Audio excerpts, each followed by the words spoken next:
Whoa, Southern Fly Guy, thank you very much. Appreciate it. Round of applause, the tier 1 for 12 months. Go ahead and turn this down a little bit now. All right, what's going on, chat? I hope everyone's doing well. Round of applause for I said, for Southern Fly Guy. Thank you for the resub on Twitch, my friend. Very kind of you. How you doing? Oh, everything's going good. Can't complain. We started clamming this week, so we were getting up super early at like 5 a.m. But been doing some fly tying after work and whatnot. I got a video coming out on Sunday that's recorded. I got to edit it today or tomorrow, I guess. The Shady Lady Squid Fly by Bob Popovic. So staying busy, trying to make some money. I've yet had the chance soon. I need to work on my boat, but I'm trying to stay on top of things and not get too far behind. So just turn the camera on here.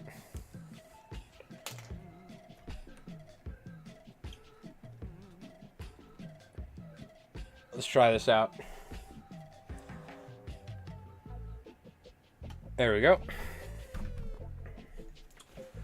How's everyone doing? Welcome, YouTube and Twitch. Hope everyone's doing good. Appreciate it, everyone tuning in. Cheers, happy Friday. All right. So I got my AC on. You guys gotta let me know if you can hear it in the background. You can't hear right now. I have it on Energy Saver. But let me know if you do hear it kick on. I just got music in the background ever so slightly too. Let me know if that's too loud.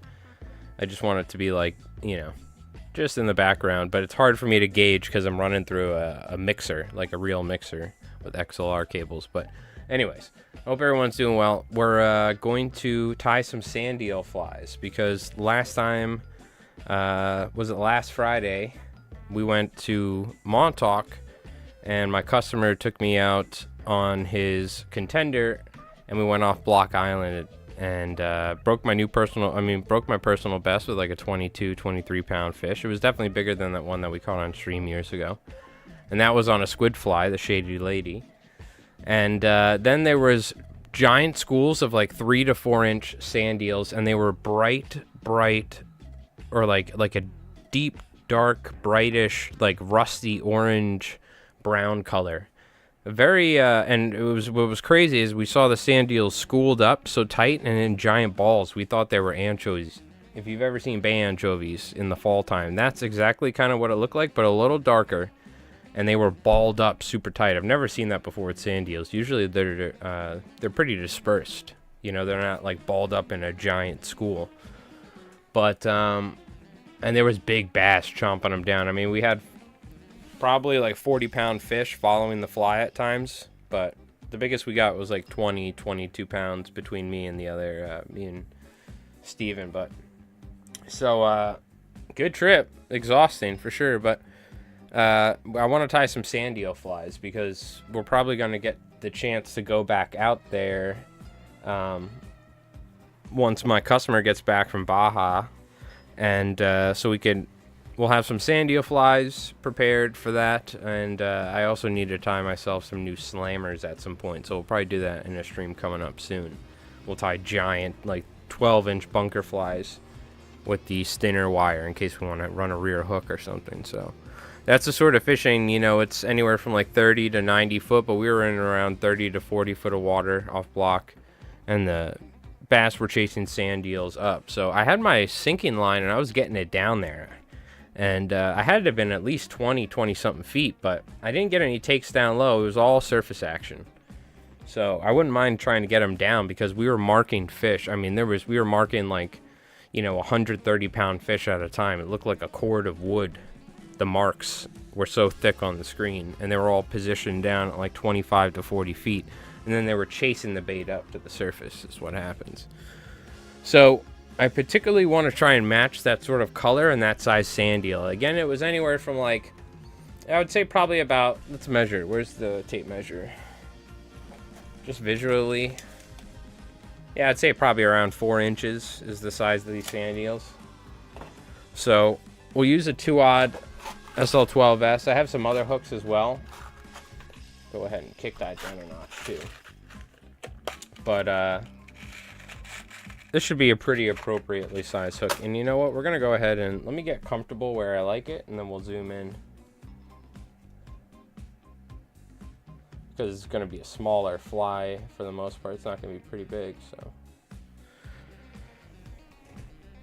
But how's everybody doing? Hope everyone's doing well. Hope everyone had a good week. If you haven't, check out the Shady Lady squid fly that we put out last week. Also, I took some CLP gun cleaning or conditioning or gun cleaning. You know, the CLP works pretty good for that. It not only kind of helps clean, but it also conditions metal. I was just barely starting to get a little bit of surface rust because it's summer, my hands are sweating, and I live in such a humid, saltwater rich environment that I was talking to Don, the owner of Regal, and he was recommending, I think it was G27 it was called, this gun cleaning lubricant. But I used some CLP and I rubbed the whole head over.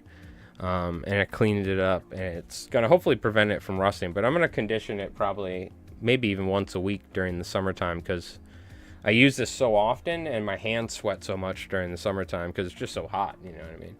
That this in particular, the handle, because I'm doing this a lot, the handle over here gets rusted. So I'm trying to get ahead of it and treat it, you know what I mean? Just essentially like it's a gun barrel or something almost, you know what I mean? But just wanted to fill you in on that. You won't experience these sort of things if you use it normally, but if you commercially fly tie, you know, and you live in an area like me, it could potentially rust on you if your hands sweat like I do. All right. Sand eel flies. When I think of sand eel flies, there's many different versions and styles. I was like, I want to come up with a Block Island sand eel fly. Now, it's not going to be anything revolutionary. It's probably going to just be some of my favorite types of sand eel flies, maybe put together or something. But I want to kind of brainstorm and come up with like a nice little pattern here. Again, it's not going to be like a super original thing, but I'm going to call it the Block Island sand eel for this sort of fishing in particular. So I got a bunch of different materials, and again, these are 4 inches, so we'll measure with the hook now, a 2-aught hook.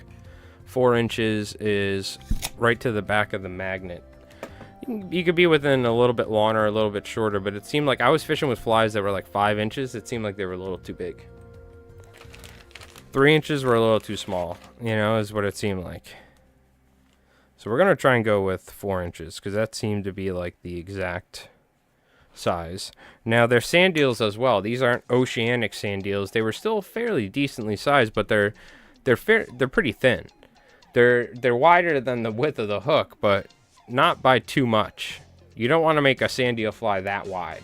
We're going to try and make it fairly sparse, because when these fish are this keyed in on sand eels, I think I tried bigger stuff, you know, and this and that. I think you really need to like nail it.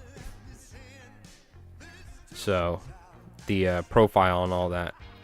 We're going to go with a little bit of bucktail because we're going to definitely do a flat wing tail on this. Now, the other thing is I don't want it to foul, right? So there's different ways to approach this, but... Oh, wait, I'm in 4K. Hold on, I gotta fix this real quick. Good thing I caught that. The camera would have overheated, and I wouldn't have known why. I was like, why does the stream look good on my end? Oh, my OBS. We good? Yeah. Switch that to regular display. Regular capture rate. It was a good thing I caught that, because that would not have been good. So we do need some skinny hackle. Now, I did buy this Ewing deceiver patch as like an emergency. It was more expensive than I wanted, but I do have Chinese saddle hackle now, which we might just use. I think this is too thick for a Sandeel fly. You know what I mean? The width-wise, so unfortunately. I do have some regular flat-wing hackle. Thin stuff. I think that's what we'll use. Let me grab it.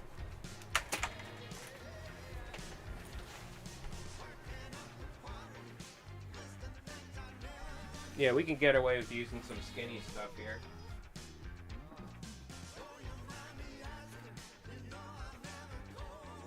Oh, dude, you know, I think I actually have the color that I'm looking for in the hackle. I just realized it's like dry fly hackle, but it's like a rust color or copper brown or something. Yeah, so we'll use some skinny hackle because we are tying a Sandeel, so it's easy to overestimate or to put too much material on a Sandeel fly, something I've learned. Very, very easy. Like, that makes me think I almost don't even want the bucktail on there. You know what we'll do? We'll cut some. We'll take some of the bucktail out and we'll cut it down. It's too long because it's going to impede in the action of the feather. I still like having bucktail in there because I don't want the fly to foul, and it will help aid in the fly fouling. But this is kind of my idea where I'm just going off right now. Is I'm thinking like a surf candy style, but with a flat wing, just to start off, see where we're at.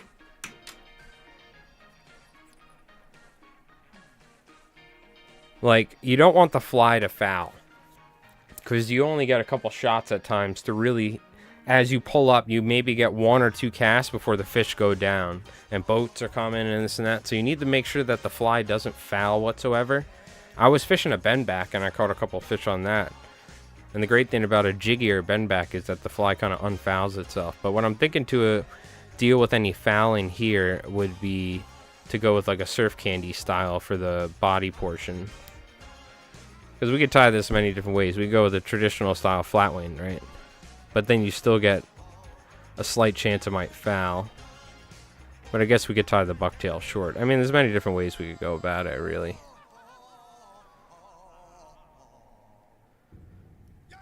Just gonna lightly wrap here in the back. It should stay nice and flat. Very nice. Now we could probably do 2 white and then 1 rust. But do we even need 3 hackle? Yeah, why not? We'll go special. I think 3's a nice number when it comes to hackle.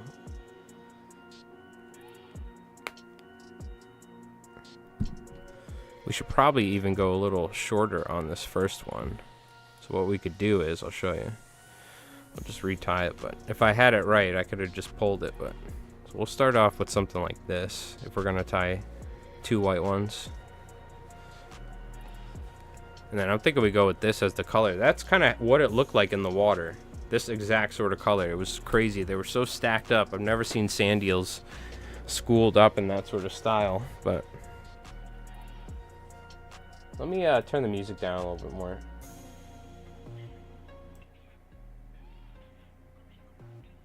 See, for me, this is like super low, but I bet you it's probably like perfectly audible for you guys. I don't know. Let me know. I kind of just wanted it in the background. I might just even turn it off, honestly. Alright. So let's go ahead and tie in. The next white one will be a little bit longer.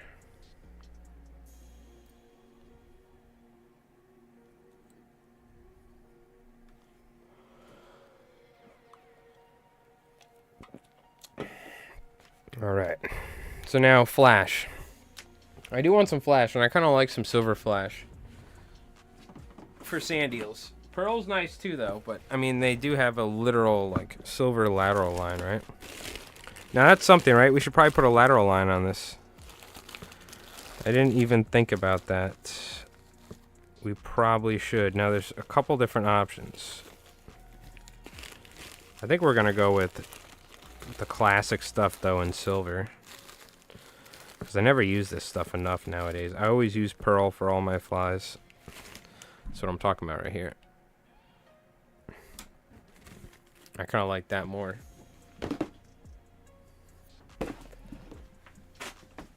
To be honest with you. Alright. Yeah, this will work. I'll just grab any feather here. Nice dark brown one. But I do want regular flash. That was one of the whole reasons. So we'll stick with the silver. And I'll just use some leftover silver Flashaboo I have. Yo, Hayes, what's going on, man?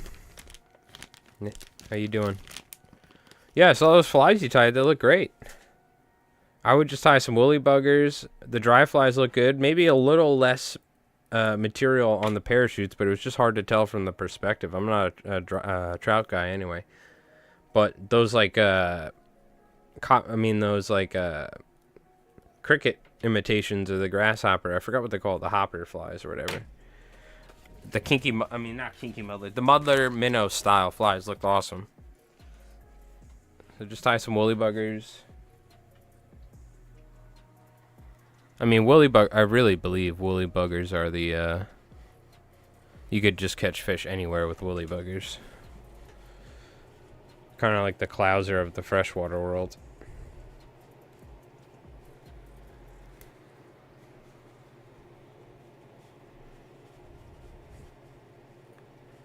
Just go ahead and lightly tie this one on there.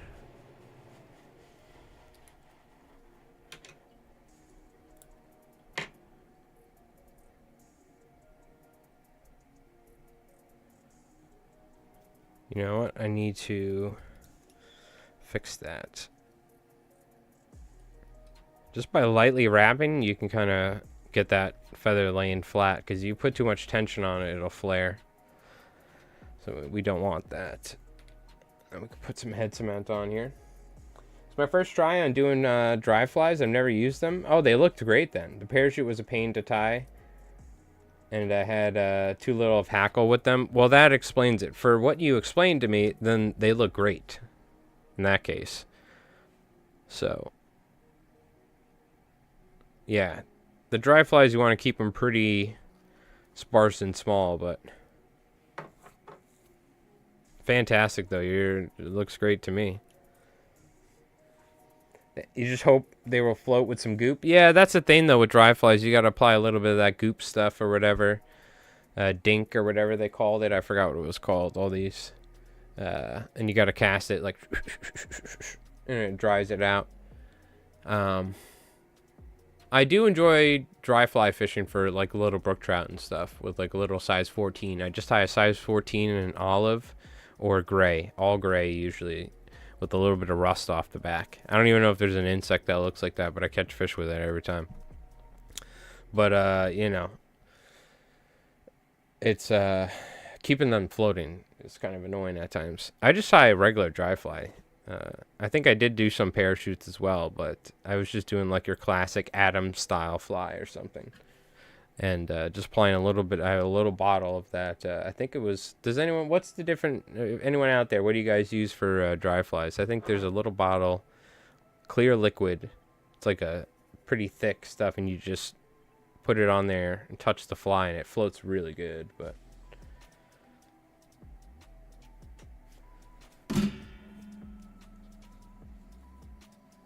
forgot the name of that stuff though.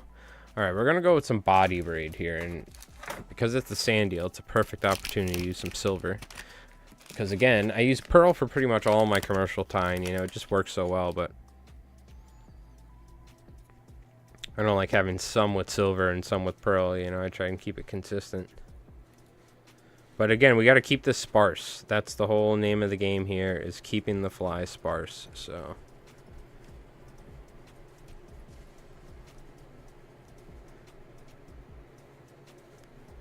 And there you go. That's the fly. So this is Ken Abrams' Ely, by the way, which we have a video on. This is Ken Abrams' version of a Sandeel fly. Works very well. All right. But we're going to use some bucktail here. Again, keeping it fairly sparse. You could always tie some sparser than others and some with more material. That way you can, on the fly, you know, kind of change them out if the fish aren't eating them. Because these seem like they're pretty selective fish we're dealing with here. I think this is a good amount, though. So again, we're tying like a surf candy style. Now, because it's a Sandeel, we don't want like the same profile as a bay anchovy. So I'm going to try and extend that thread back to give us that Sandeel appearance, you know what I mean? A lot of older Sandeel flies, they would wrap it way back. Again, something like this, I think that's pretty good because you're going to be stripping it the whole time. We don't really pause. It's the sort of thing where the Sandeels are running and the bass are chasing them. It's almost like blitzing sort of fishing, but it's just a handful of fish come up here and there, and you're trying to, you know what I mean? And then they'll blow up. I'm going to show you guys some footage probably near the end of the stream. I usually only use foam flies on the coast, so it's new for me, but it's a bit difficult to tie the right flies when I only have the raw materials compared to what's in the videos. True. Yeah, CDC, from when I started using that, it's a specific material. It works good with gink or something like that. Yeah. CDC goop for it, as gink isn't good with gink. Goop isn't good with the gink. Yeah. I don't know. I think I tied some with CDC, the Col de Canard, and I think it's naturally more buoyant. But I don't know. I'm not a trout guy. Like I said, I would tie like one dry fly or something, you know. Keep it nice and simple. But yeah, just a plume of Col de Canard off the top or something like that. Bucktail. All right, let's see. I think I have something like this color-wise, but we'll take a look. I could have swore I had like a rust bucktail, but let's see. I don't think I put it off to the side.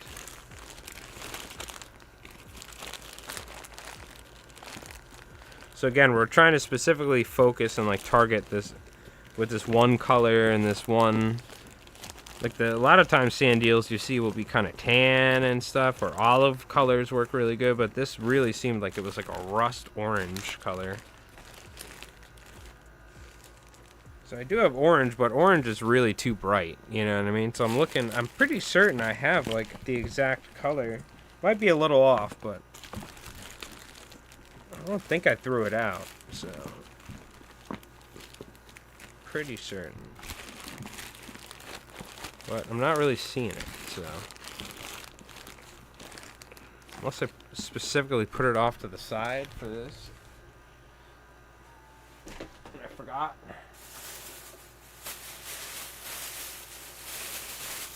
Doesn't look like it.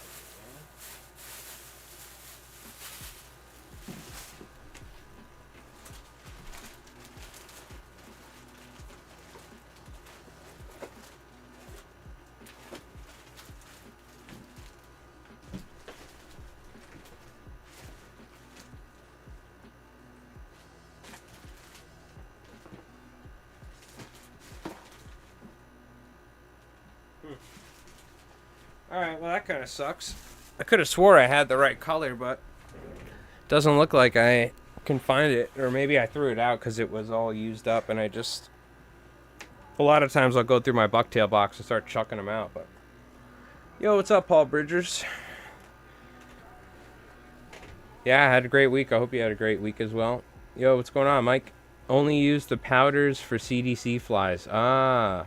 Otherwise, there's stuff called... Fliagra or something. That works. Okay, interesting.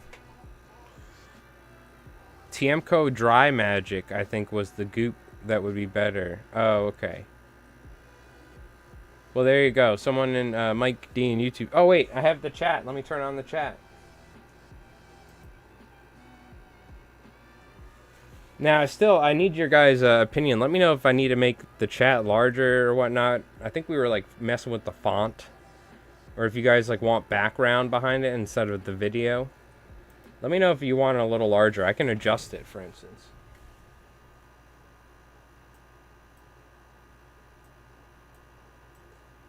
Flyagra is the blue pill. Okay, gotcha.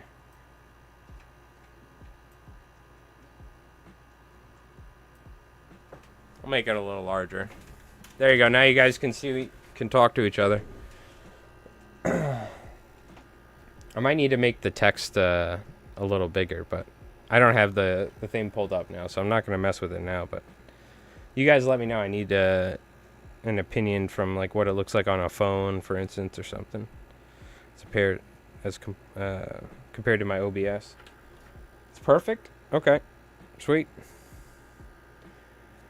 Hey, what's going on, Chaz? I fly fish for striped bass in Alabama, but I'm heading to Maine mid-July. Any tips? Yeah, bring a 9-weight or like a 10-weight, and because I don't know where you're going to be fishing in Maine. There's like rivers you can fish. There's the coast you can fish, which is mostly rocky in a lot of places, and you get pretty strong current over there because you're right on the Atlantic, right? So like a 9-weight, a 10-weight, either a intermediate line, a full intermediate line, or a sink tip line. And you probably want some sparse flies. We're actually tying Sandeel flies right now. I don't know if, I'm assuming they get Sandeels up there. I'm in Long Island, New York. But things like bunker flies, like peanut bunker flies, mackerel flies are pretty popular up there in Maine.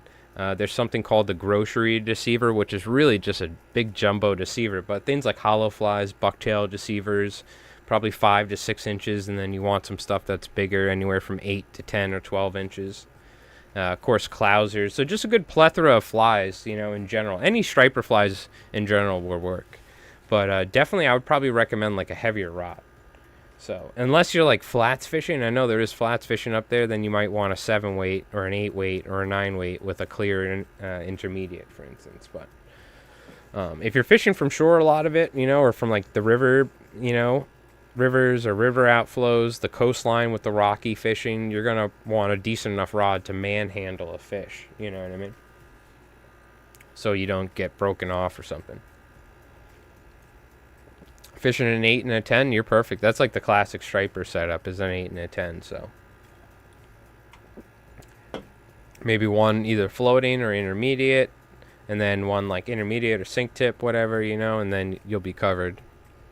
Bring a stripping basket if you're fishing from shore, because there's rocks, and saltwater fishing on jetties and stuff, you'll just destroy your fly line. It'll get snagged super easy, so a stripping basket's a must. I have a lot of people that come like that are from the freshwater world. They're like, don't saltwater fish that often, and they don't bring stripping baskets, and it's like a pain for them to fish in a lot of the places that we fish. So that's a big one too. Because maybe you fish from a boat in Alabama for stripers quite often or something, and you don't use a stripping basket or something, or you fish from, you know, with a floating line or something, and you don't have to deal with your line being tossed around in the wash. So stripping baskets, good waders. If you're fishing from shore, I don't know if you're going with a guide. Bring corkers if you can. If you're fishing from the rocks, it's like mandatory to use corkers, which are like cleats that they strap onto the bottom of your wading boots, so you don't die in a jetty, you know, or like in the rocks, fall off. And if you are fishing on rocks or something like that, you need to be very careful. I'm sure you have enough common sense. If you're fly fishing for stripers, then you got to be you got to be a smart guy. So just like be careful on the rocks over there if you're fishing up there, because that gets a little wild at times, you know. Done a lot of jetty fishing up here growing up, and I've had to like grab people as they're getting washed off from a wave. So. But that being said, I've always wanted to go up and fish in Maine. A lot of good fishing up there. And that sort of fishing is very appealing to me, fishing on rocks like that. So look at this. We blended 4 colors of bucktail. This is like kind of the exact color I'm looking for. I couldn't have even made a bucktail like this. Maybe a little bit more darker rust, but Maybe a little bit more olive in there would have been nice. But you know what? This is good. It's still a little too much material, though, so we'll thin that out.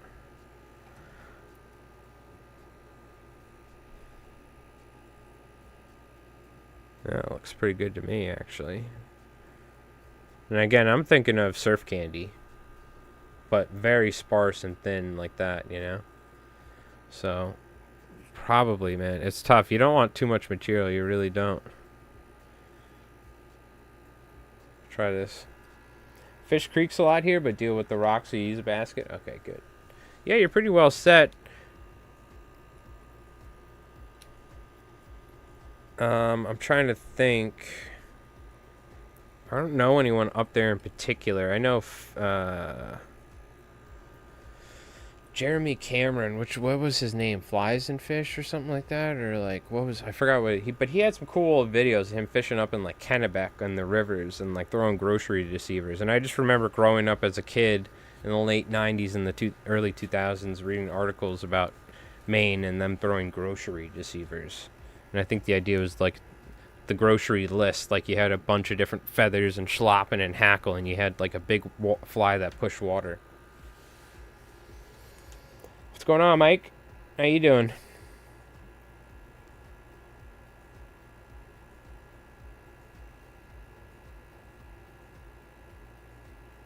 I'm going to buy a proper new new line setup for my 6-weight for coastal fishing here in the EU. 16 grain short, 6.5 meter shooting head, and Sonic hybrid SL shooting line. New backing for some quick casts. I'm tired of the lawn belly. Yeah, gets stuck behind me. And I only get about 24 meters. Yeah. I mean, dude, I really believe that having a quality fly line is more important than the rod. You don't want a rod that has no backbone to it and is like $5, but like just having like a basic rod, like 80, 90, $100 fly rod, and then buying a $100 fly line, like that thing goes from casting like trash to casting beautifully a lot of times, because the line is really important. You just need a good solid rod, and then it doesn't matter whether it's $100 or $1,000. The fly line a lot of times is almost more important. Boat's been having issues. Broke a tip on my 10-weight. Just been surf casting fluke. Oh, damn, man. Yeah, I've been trying to fix my boat. I got a used trim unit for like $200. Looking great, too. Used, but it's like in great shape. But my swivel case, or like the stern mount where the motor actually sits, the tube sits in the motor mount, and that's where it's greased up, and the motor turns when you turn your C-Star, or you turn your steering system, and it's like frozen solid. So I'm like, I got to figure out if I can get it to move, because if not, then it's like I got to take the motor off. I don't even know if I could find parts. So then we were talking, like, do I just save up, put like 3-4 grand down, 5 grand down, and buy like a 115, 130, you know what I mean? And like just pay it off over time or something. So it's like, I got to try and spend some time one of these weekends and try and get that motor to move. And if I can't, and it's going to be like too much of a hassle, then I might need to figure something out. So 46-pound bass on eels the other week. Oh man, that's awesome. Hell yeah. Yeah, we're actually tying some sandeels right now because I was out in Block Island, and the fishing was phenomenal. I was fishing on a customer's boat, so I'd like to when he gets back from Baja, we'd like to go back out there. So I was talking to one of the guys that was with me too that day, and I was like, dude, we gotta get some sandeel flies tied up, because that was like, I think we got to get the right size, the right color to these flies.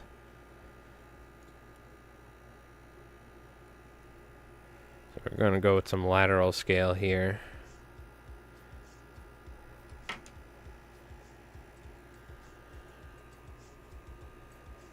You got out when the big girls were around? Hell yeah, that's awesome. You going out to Block next Sunday? If it's like what it was the other day, it's going to be awesome. I mean, there were like 40-pounders blowing up on the surface, so it was sick. It's really tough. A lot of boat traffic.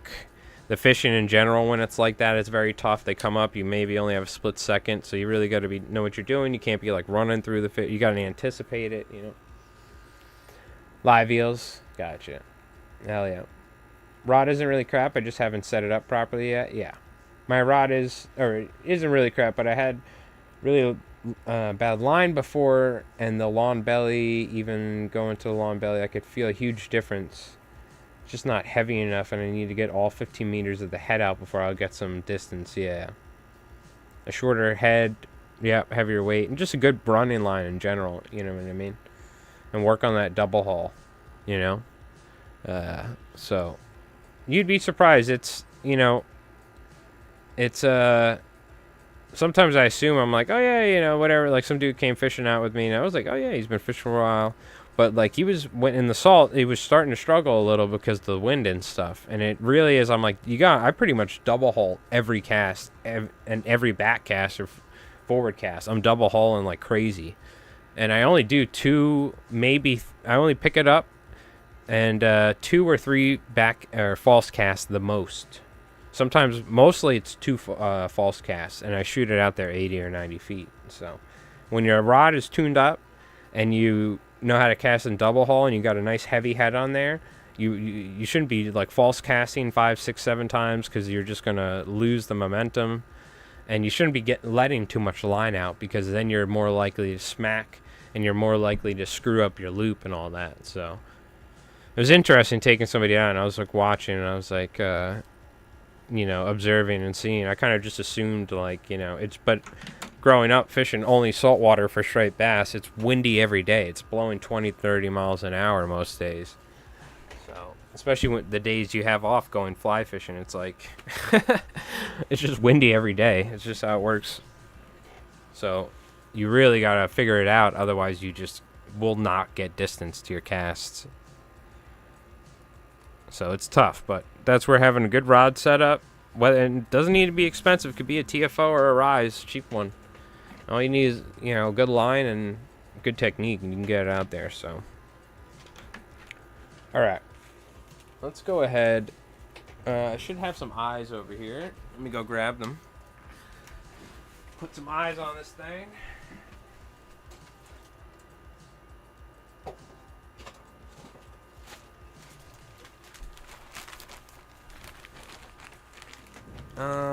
It's kind of tough to find the right size for these Sandeels too, so let me see. We need bigger than that, like something like this, yeah. Something like that. That works. Still not perfect, but at least I'm not hooking my face anymore. Yeah, don't do that. Turn your wrist outwards is the trick that I got from reading Lefty Kreh books. If you're casting in the wind, turn your wrist. Instead of casting like this, turn your wrist like that. And the backbone of the rod changes, right? The backbone of the rod right now, let's say the rod's right here. It's the scissors. The backbone is perfectly straight, right? So as you cast, that's the way the line's going to go. You turn it, that's the way the line's going to go. Now the wind is still going to change it. But learning how to just turn your wrist in or out, turn your wrist out at times can really help with not hitting yourself. I learned really early on just from smacking myself in the back of the head with clousers, and that really, really hurts when it's blowing like 30 miles an hour. I was like, what's going on here? And I read in just one of Lefty Kreh's casting techniques, and you just turn your wrist outwards. I was like, all right, there you go. Now, it still takes some practice, and you got to know when to then switch to back casting. If you can't back cast, then you're not going to make it. Like backcasting, sometimes, some days I only backcast because that's just the way the wind's blowing and that's the spot that I'm fishing. You know what I mean? So like learning how to backcast is super important. If you can backcast almost as far as you can normal casting, then let's just say the wind's more ideal, and if you backcast, you can launch it out there because the wind's perfect. Then do it that way. It's all about getting that distance when you need to get the distance, But really, backcasting is very important, especially when you're fishing off a boat and there's like fish popping up and people are moving around and stuff, and like, you know what I mean? If you can't backcast, it really screws you up.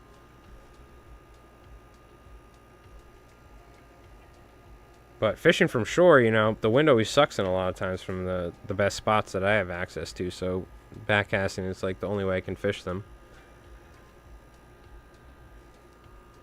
Yeah, we'll move that eye pretty far back as well. Yo, Sandman, what's going on? How you doing? Weekend's been good. We were out clamming and whatnot. Love backcasting. The wind's always a pain out here. Yeah, exactly. You like have to backcast and know how to do it proficiently. So that's one thing I recommend practicing. And you can practice it in a yard and stuff, but practice it on the water. If the wind's more ideal, backcast. You know, and try and get your cast lined up to where they're pretty much just as good as your normal ones. It's gonna be tough. You might not get the same distance, obviously, but if you can get enough, get it pretty close, minus 10, 20 feet, then you're in. You know. Wanted to go over the 25 meters and it just didn't happen. Yeah. On too light for the rod, working too hard, you start getting fatigued. Yeah, you need the number one thing you need a fly line to do is bend the rod, load the rod. If it's not loading the rod and bending it and causing that momentum and that physics in action, then it's it's not, you're not doing, you got to get a new line. So that's good you got that sorted out. That'll make a big difference. That really will. 16 grams short. Yeah. Yeah, having enough line for the right conditions too, right? That's why having a good all-around basic fly line that can cover your bases is important. All right, we're going to go with some medium resin here. And again, not a lot of resin. We're going to keep it sparse. This is a Sandeel. Now, again, I don't want this fly to foul, so going sand, like right now, we could just leave this like this and just put a head on it, and it'd be great fly. But just by extending and having a resin body that goes to about here, like that, the fly's just never going to foul. You know what I mean? Just never. And the fact that you don't need to worry once, that you could just pick up the fly and keep casting it if a fish shows up, that's really important for this sort of style of fishing. You're missing out on like the natural movement and stuff to a certain degree, but it's really the tail, right? The tail is really where most of the action is. This is a Sandeel. This isn't a freaking hollow fly we're tying, like a bunker where the whole body's pulsating and opening and closing. Sandeels don't do that, right? Sandeels are very sparse and skinny, and if anything, they're swimming like this, but that's what the tail's for. That tail's doing that, right? So we can't get the hook to do that. So I think a surf candy option is really a good option for Sandeel flies in general, but that's why we're starting off with this. It hook's a little big. We probably could go with like something a little smaller. This is just what I have. And, there are massive fish there, and the water rips. I was throwing I caught a fish on, what was it? A mustad, like essentially like a 007 type thing, like the 3407, but turned it into a bend back. So that hook was fine, but that was only like a schoolie, like a 29, 30-inch fish. The first fish I caught was on a 4-rod Gamakatsu SL12S. This hook could put in a 4-rod, and these hooks are very, very good. Like when you're fishing in a place like that where it's ripping, I think having a good hook is very important. First time I ever bent a hook seriously was on an Albie off Shagwan Rip in Montauk. And it wasn't even that large of an Albie, but bent a mustad shrimp hook. And it's because the water's ripping so strong there that when the fish get in that current, it's crazy how much power they have. So a big straight bass with giant paddle tail, giant tail, can really get some power when it gets in these rips deep down. I mean, it's the entirety of the Atlantic Ocean ripping around Long Island. So having an 11 weight, for instance, off places like this, an 11 weight is like the perfect big striped bass rod in my opinion. 12 weight's a little heavy. I mean, you could definitely use it, but that's more like a tarpon rod almost. An 11 weight is like perfect. The 20-pound fish still felt great, but I was able to get it in and it not get too fatigued and die on me, right? I was able to get it in pretty quickly. So if it's a 40, 50-pound fish, you might fight that fish for like 10, 15 minutes, but you can get it in with using a 9-weight. That poor fish is probably going to end up being dead by the time you let it go. Especially if you end up trying to take a bunch of Instagram photos, for instance, So having the right rod, the right line, and all this stuff, it's important, you know. But that's why for your general fishing, your 9-weight intermediate is kind of all you need for inshore fishing. But when you start dealing with like these places off like Cape Cod or Martha's Vineyard or Montauk or New Jersey with really, really big fish, that's when you start needing bigger equipment. What's the difference between a freshwater, I'm assuming you meant me, dining line? Do you mean sinking line or an intermediate line or saltwater line? What do you mean by, I'm assuming you meant to type sinking, perhaps.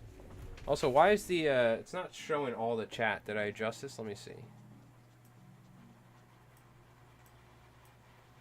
I guess it is. It's just cutting some of it off, it looks like, almost.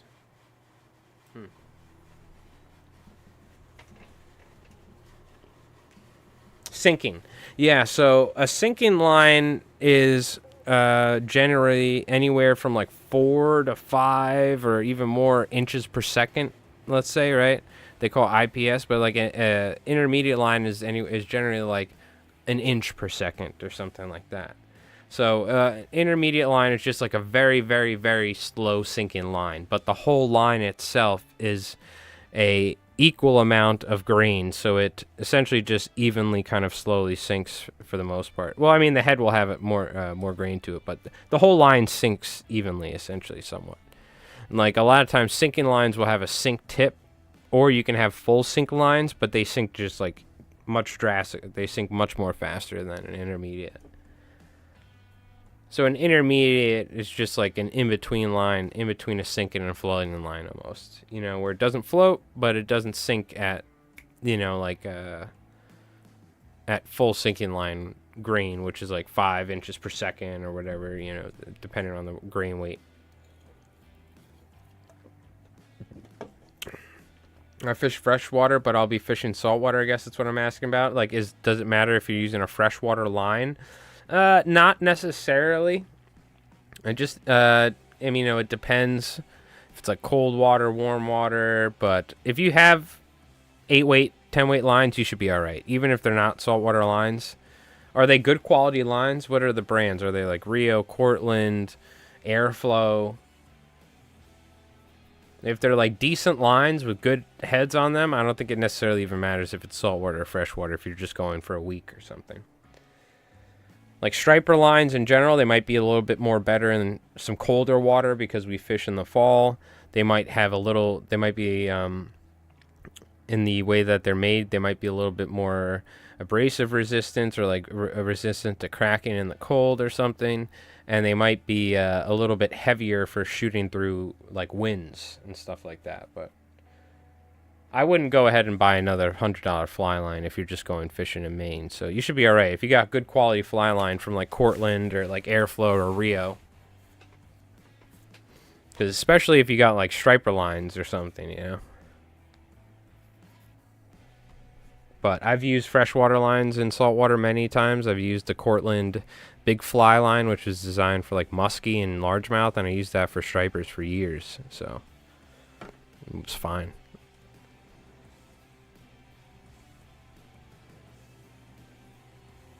Yo, what's going on, Camel Legs? How you doing?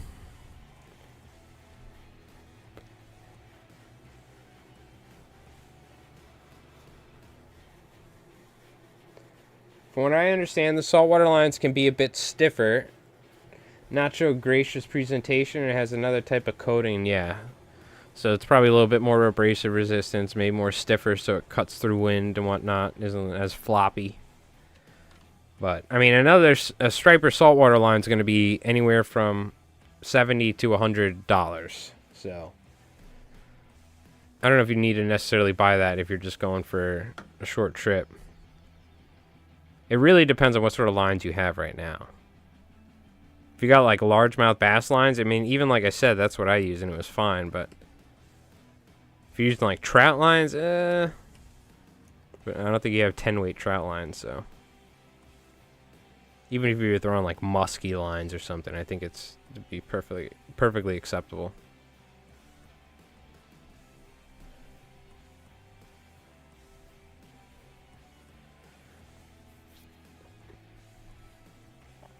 How's Mike Ross doing these days? He's good. He's you know,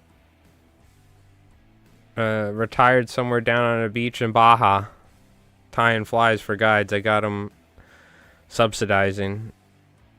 He's we opened up a sweatshop down there. Mike Ross is the only employee. He's tying. I'm just having him tie in Baja so I don't have to ship him down there. He's the one actually tying all those roosterfish flies. Mike Ross. I was hanging out playing Dune Awakening.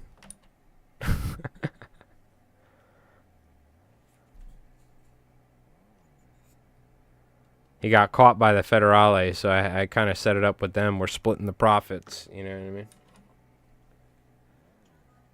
So he's living in a van down in Baja. All right, I'm going to put some resin on here. Just kind of get a somewhat even coat. I'm just trying to fill in the gaps. I don't want it to be too thick, so I'm just filling in that little gap there. But otherwise, look how thin that is. That's like how thin these Sandeels are. If you start putting even just a little too much resin on there, the body does start getting much bigger. And I want to keep this profile. I'm just adding a little bit more resin to fill in any gaps so we have structural integrity to the fly, right? Essentially. Oh, he's living his best life. I mean, he's drinking Modelo's probably, you know, chilling. It's Mike Ross and Modelo time. Hanging out with Federales, tying roosterfish flies.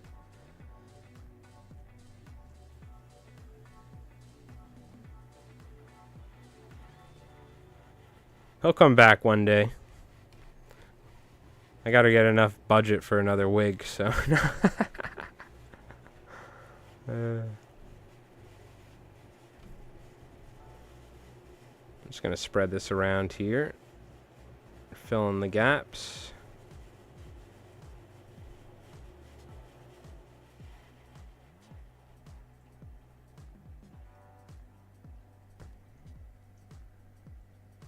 If I see anywhere that has a little excess, we'll move it. I'm gonna go ahead and hit this, and then we'll go and do a thin coat just to even out any recesses we have left over. But I don't want to put too much resin at one time because then it'll possibly move on us.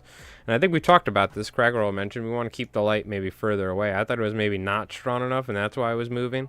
But I think the light was too strong. It was causing excess resin to move. So. Yo, Brew, what's going on, man? How you doing? What happened to the old wig? We had to tie a bunch of surf candies with it. Emergency. No. I still have that. That freaking thing is beat the hell, though. That's the original one. The streamer material you use, is it a bit stiff? Not as soft as the fibers used for shrimps? Can't remember the name of it right now.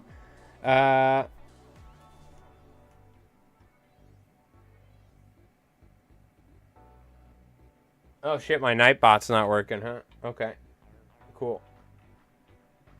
You gotta fix that.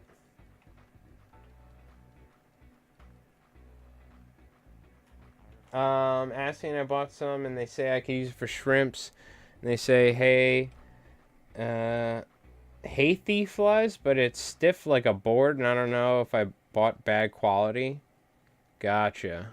Yeah, I gotta update my Nightbot. Somebody built some like scripts or whatever it was, or what, you know, the API or whatever it was for like, oh, do this, do that. I had some automatic message stuff, but it might have, that was some of that stuff sold, so I gotta update my Nightbot. Maybe I'll try and do that later. Yeah, the regular Nightbot stuff should be okay, like the commands I made, but that was like a automatic message thing someone had programmed or something before. I'm not certain, Hayes, to be honest with you. I got two scientific angler sonar lines, intermediate and full sync. You're perfect. That's all you need. You're fine. Are you talking about Supreme hair, or are you talking about craft fur? I'm not certain which ones you're talking about for the shrimps, but if you think it's too stiff, I mean, I don't know. I'm sure you try it out. I mean, or return it or something if it's not. Or post a photo on the Discord. Take a look after stream or something.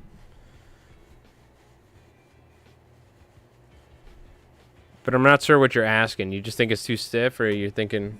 I don't know what material you're asking about, though. Alright, we'll go ahead and apply a little bit of thin resin here, because there is an area that has a slight gap on this side.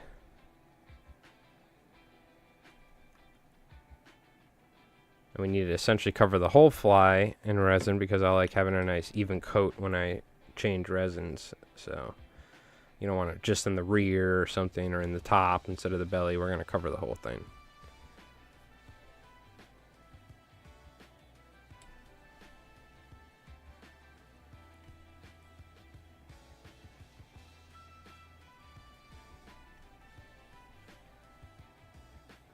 Get back behind the hook here.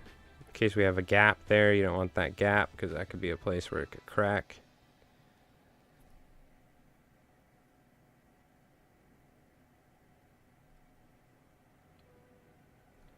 I think I still need a little bit more right there, but you know what? I mean, it doesn't have to be 100% perfect. The striped bass don't care. It's just for us, right? Again, I don't want to add too much, though. I forgot to mute my phone as well.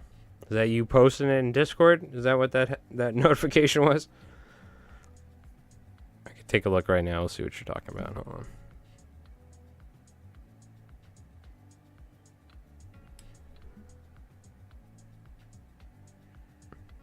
I'm also very, very, very, very tempted to get a handheld retro gaming thing, because I was using an Android for a while to emulate like GBA and PlayStation 1 with RetroArch and all that, but that Android phone was like dying, and I was using a Bluetooth controller with like a phone mount. It's very just not comfortable. So I think I might get like an Anabic or Anabaric handheld. I was thinking of a Steam Deck, but I can't justify spending that much money. So spending like $50 on something that I can play up to like PS2, just put ROMs on it, you know what I mean? Or play up to like Dreamcast, let's say. So I think I might get one of those, because I've been digging the retro gaming recently, because I can just pick it up and play it a little bit here and there if I gotta sit downstairs for an hour or something. I was looking for the material I really needed. Okay, so then what are you? Is it a fly that I tied, or is it a fly that you saw and you're trying to find the material? Post the fly, or a photo of the fly in Discord, or whatever, and I'll tell you what I think it is. The material, because there's only so many materials out there in the world nowadays, and if not, we can find a substitute. So there we go. I think that's a pretty good Block Island Sandeel fly right there. That's kind of like the color. Maybe a little darker. You know, a little bit darker. But this is the colors I had, so we just kind of hand blended it. But, I mean, that's pretty much it right there. And we got the lateral line on there. It's right around 4 inches or so. Let me mute my phone.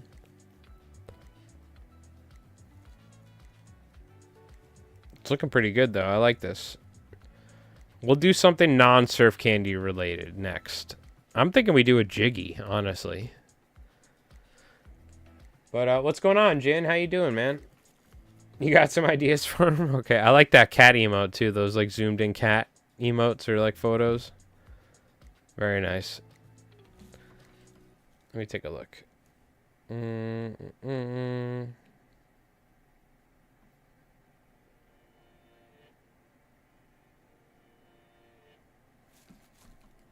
Okay, gotcha. Cool. I'm just muting my phone, or just turn it off so you guys don't have to hear the bzz, bzz. Somebody post something in Discord. Yeah, I think that looks pretty good. The streamer hair material I got feels too stiff to what I thought it would be. I thought it would be soft like marabou or flash fiber. Yeah, so it sounds like you're talking about craft fur, because craft fur is literally soft like marabou. I don't think I have some right here. I mean, I could show it to you, but you're looking for craft fur. Let's just type it in. Look at it.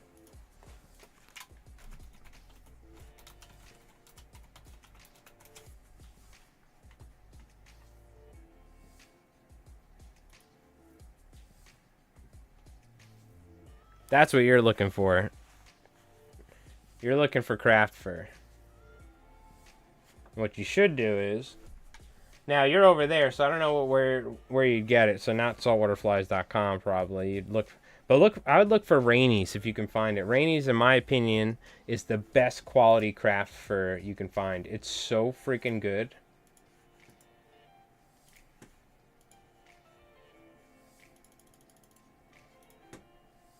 It's like the longest, highest quality craft fur, but with what do you call it? Those are all the cat emotes you have on hand? Okay, gotcha. Jesus Christ. So many cats. This is the stuff you're looking for. I'm just wondering if it's normal. This should be nice and stiff, but I mean, this should be nice and soft. I don't know what you bought instead, but what's the name of the material of the stuff you bought? That's the question. I have a disgusting amount of cat emotes. Camel eggs, I didn't know you were going into your cat lady phase.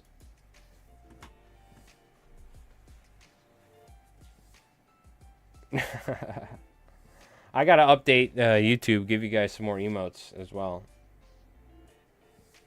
I probably gotta redo most of my emotes in general. Fished the Cape yesterday at 2 spots, an estuary in the AM and the flats midday. Saw fish feeding on baby herring, but couldn't get them to eat a fly.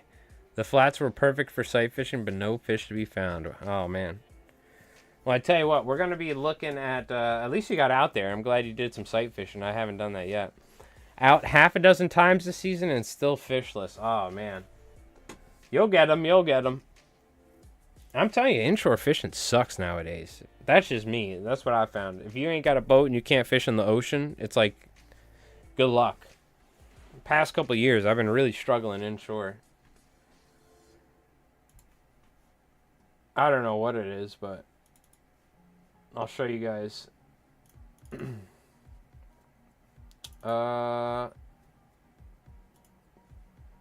hell, dude. I thought I changed this. Why is this? Oh, that's because these are all photos that someone else took, right? But why are the videos not working? They should be MP4. Why are they? It shouldn't be HEVC codec, but... Hold on, give me a sec. I'm going to show you guys some footage from Block Island. Oh, I got to go to my drive. That's annoying. I thought I took these specifically in H.264, but...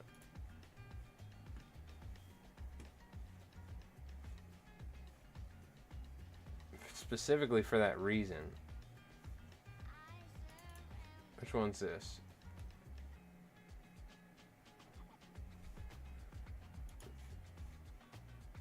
This is off Block Island. This is Steven. He's throwing the 11 weight Wolfram rod.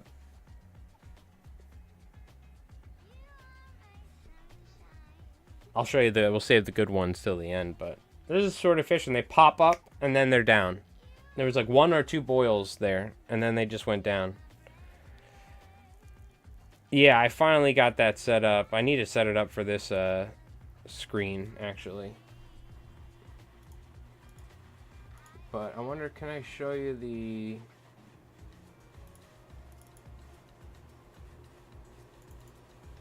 You can't really see it. You kind of can here, but these are the Sandeels right here. All that little dots all around.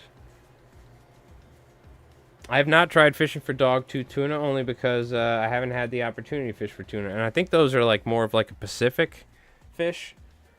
One of my buddies may have caught one. No, they used to catch big eyes, but I don't think we get dogtooths up here in the Atlantic. But that was the bass I got. It was probably like 22, 23 pounds. It doesn't look that big, but this is like a 30-something foot contender. And I'm specifically trying not to take fish out of the water.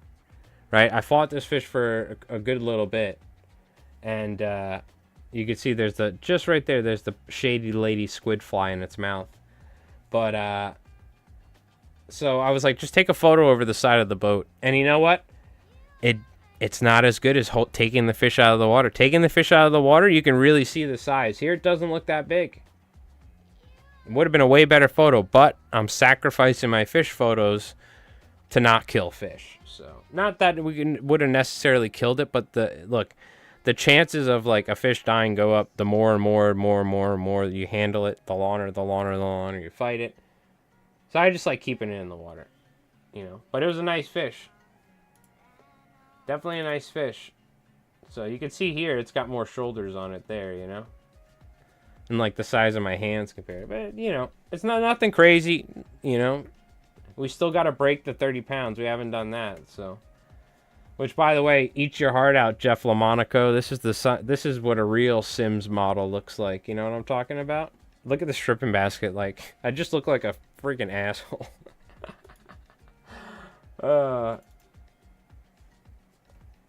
That's Block Island in the background right there. Nice contender. 500 horsepower, 250s Yamahas on it. You get to Block Island like 15 minutes. We'll watch the videos here later. We'll save that till the end. Just some schoolies. These were like 30-inch fish. Nice and simple. But I'm excited to get back out there, and that's what we're tying some of these suckers for.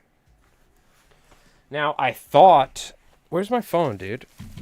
Did I not film those in H.264? Because if I filmed them in HVAC, or whatever it's called, then I literally can't put them in any YouTube videos or play them on the PC. And I specifically set up videos so I can film them in the right format so I can... Details. No, it's HEVC, dude. What the hell is going on here? Hold on. Ultra H.2 HD yada yada yada. Yeah. Settings. Advanced video option. Oh my god, why did it do... It must have like... I must have did a reset to my phone or like, you know, like a system update. So just FYI, this is what you want. If you're ever going to take videos on your phone and put them on YouTube, or send them to me for a freaking YouTube video or something, they got to be H.264 and not HEVC, because it's just not...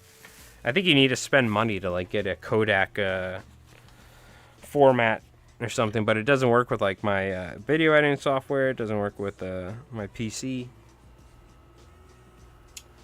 Fish stories, always justifying the size of the fish. My fish are always bigger in my mind. Hell yeah, Chaz, of course. But that's why you know, with that fish, I asked the other guys, how big do you think that fish was? And I didn't say anything. I don't say a number. And they said like probably like 21, 22, 23 pounds, somewhere around there. I said, perfect. That's all I needed to hear. I wanted to, you know, who knows what sort of numbers I would have said. We would have been throwing numbers way out there, but you got to let someone else make the call. Barely a keeper. You damn straight. That was like 21 inches, Anonymous. Come on. Psh, way off. What's going on? How you doing? You can convert them? Yeah, I know. I got to convert them or something. It's all good. It's just it takes up more space, but I'd rather film it in that. It's also higher quality anyway. So I was fishing with a dude here and always just said, "Oh, bend my triple hook. It was huge." I heard his rod cracked when he yanked it and bend the hook on a rock or on the... Whoa, I got me a marlin. Yeah. It brings the stick. Brings in a stick. Yeah. Look, we all got friends like that and we love them. All right. My buddy Nick, anytime I'm stripping line out of my fly reel, he's like, "Oh, you got one?" He's like, "What was that?" I'm like, "Dude, calm down. I'm stripping 5 more feet out of my fly line." Here's like a little zzz. And he's like looking like he's like a head on a shoulder, you know what I mean? All right. We're going to take a quick little break here, and then we'll tie some more Sandeel flies when we get back, all right? So let me go ahead here. We'll play our Albie highlight video, because goddamn, who doesn't love the Albie highlight video? I've been watching it for years, and I'm definitely not tired of it, all right? If anything, it just makes me depressed that our Albie fishing sucks now on Long Island, but... All right, chat. We'll be back in a little bit, and we'll tie another Sandeel fly, all right?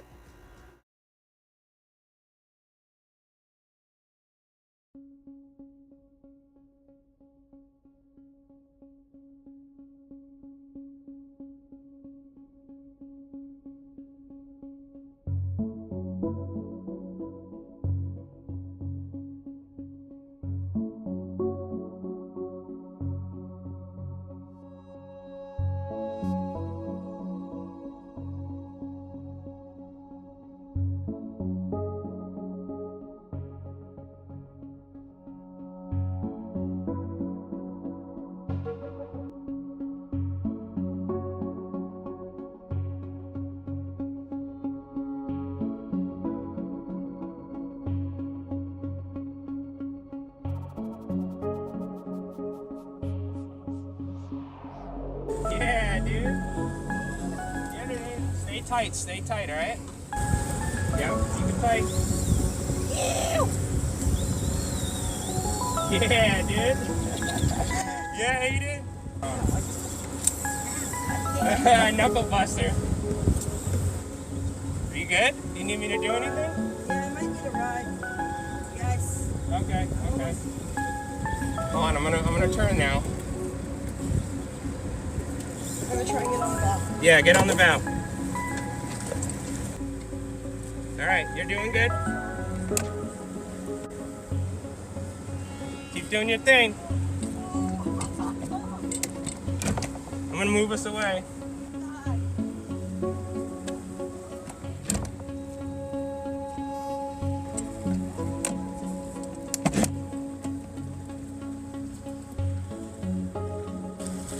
Is that a little one? No, that's a nice one. Oh, let's go! Come here, hold next to your alley.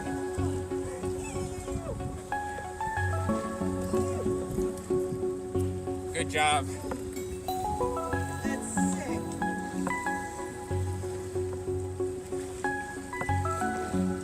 Alright. Nice. Let's go!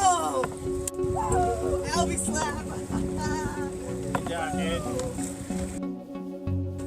Yee!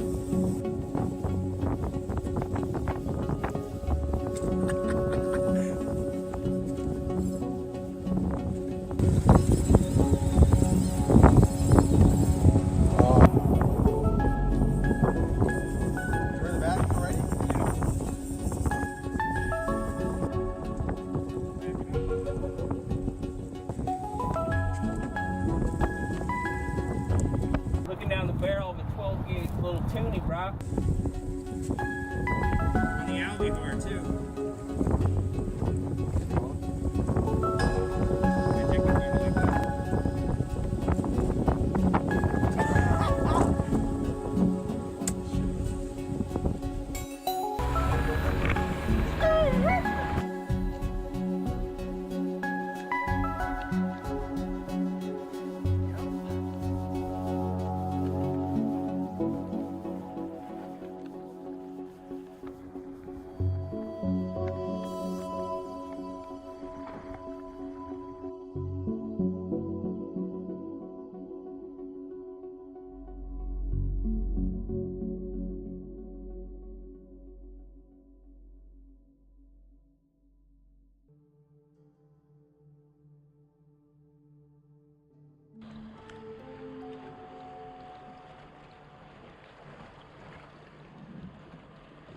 Oh my god, dude!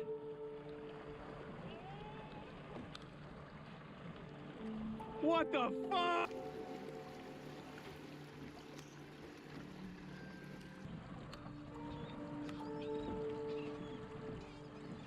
Woohoo!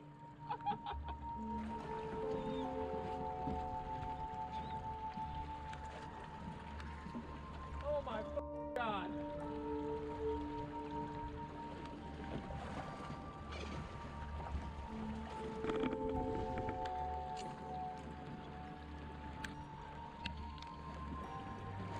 Yep.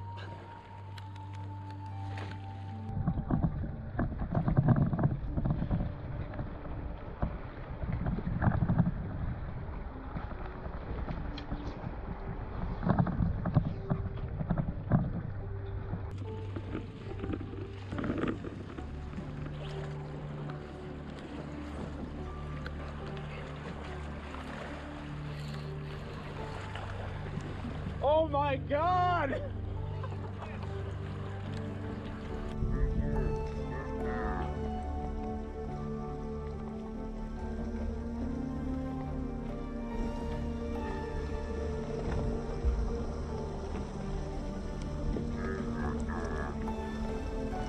I gotta turn the boat so I can cast.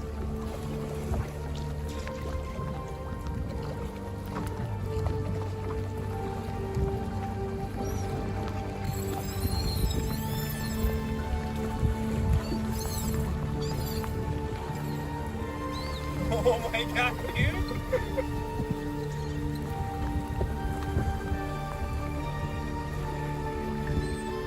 Alright, get back to catch 50, Diego.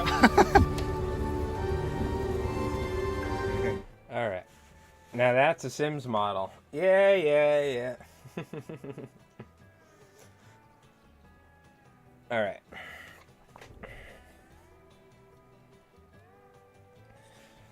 Let us tie another one. I mean, that's kind of what we're looking for. Might even be a little too thick, but I think that's fine to get a fish's attention like that. Not gonna foul, number one most important thing. Because I'm gonna show you guys the sort of fishing here before the end of the stream. Like, I got a pretty decent clip of like what it's like. It's semi-run and gun, but you're not gunning. You know, you're kind of like trying to think where they're going to blow up, and then you're going to try and creep up without having other boats see what you're doing, because that's fishing off Montauk and Block Island. There's just boats everywhere. And a lot of them aren't as delicate as the you know, with fly rod presentation, they're throwing jigs, so they come running up like crazy, you know. With the fly rod, you still got to get a couple seconds to cast, so you got to roll up perfectly to where you don't spook them. All right. Now, we could tie something very similar to that, and I think we will, but maybe we just glue the head portion of the fly and have the rest of the material moving behind it. The other option was like a jiggy sort of fly or something like that. I do have these 3407s, which they're a little short though, but I mean, you know what? We could try this hook out. Smaller hook, longer shank. We could put a bend. I mean, you see though, this hook is a little, I don't know, that's a little, that'll probably get the job done. But that's why I'm tempted to use those Gamakatsus. But let's try this out. We're essentially going to tie like the same exact sort of fly. Maybe change the color slightly, but we're not going to glue the whole thing. So we can get some more movement out of the fly. I have to get the right hooks. I want to tie some jiggies. That's what I want to do. But I need like a long shank hook that I can bend, so I gotta get some of these mustad hooks, I think. Or maybe some nice Gamakatsus. The Gamakatsus are a little bit heavier though. They're harder to bend to get a nice jiggy out of it.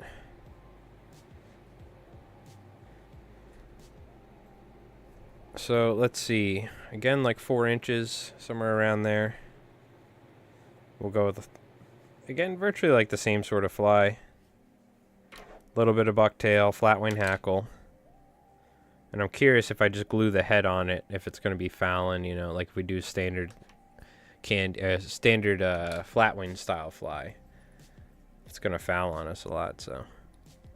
You'll get more movement out of the bucktail, right? The bucktail in general is going to be getting more movement out of it and whatnot. So that might entice more and eat, as opposed to having the whole thing glued. But we could potentially open ourselves up to the fly fouling on us on one cast, which is going to be the cast where the fish are blowing up like crazy. You know, that's just how it goes.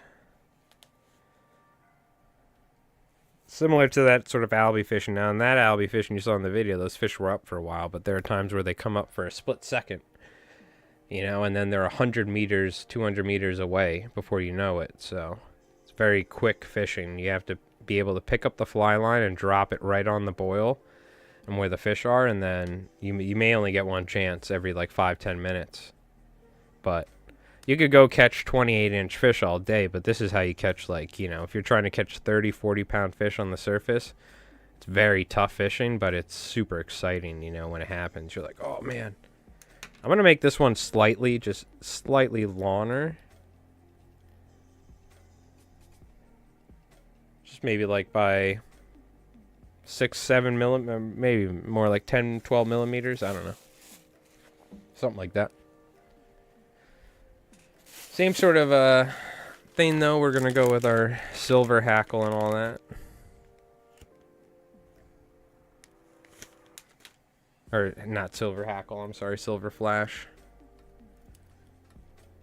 So one thing, the only real downside I've seen from YouTube is that there's like a delay at times, or you gotta like refresh the stream every once in a while. It happens when I'm watching YouTube streams as well.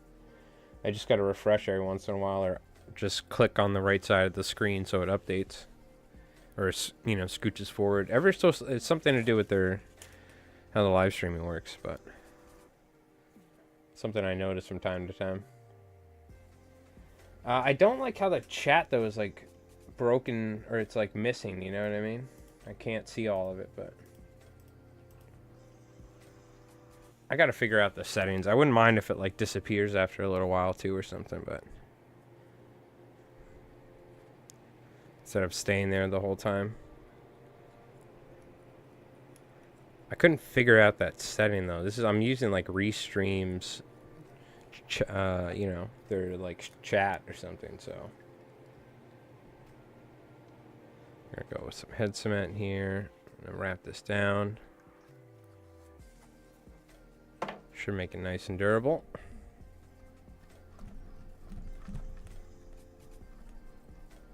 Super glue as well as always works, but I'm just being lazy, so I'll use head cement.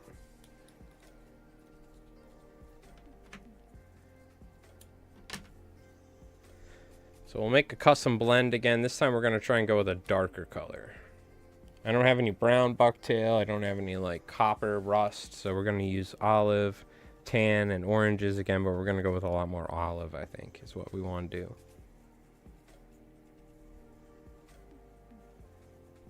So again, keep it sparse. It's the whole idea. Not a lot of bucktail. Not a lot of materials in general with Sandeel flies. If you think you got too much material on there, you probably have too much. If you think you don't have too much material on there, you probably still have a little too much material. That's how Sandeel flies work. At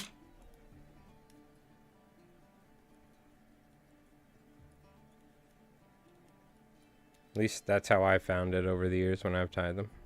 So I've learned to tie them very sparse commercially, because I'd rather err on the side of caution, because if they're too thick or too wide, then the fish won't eat them.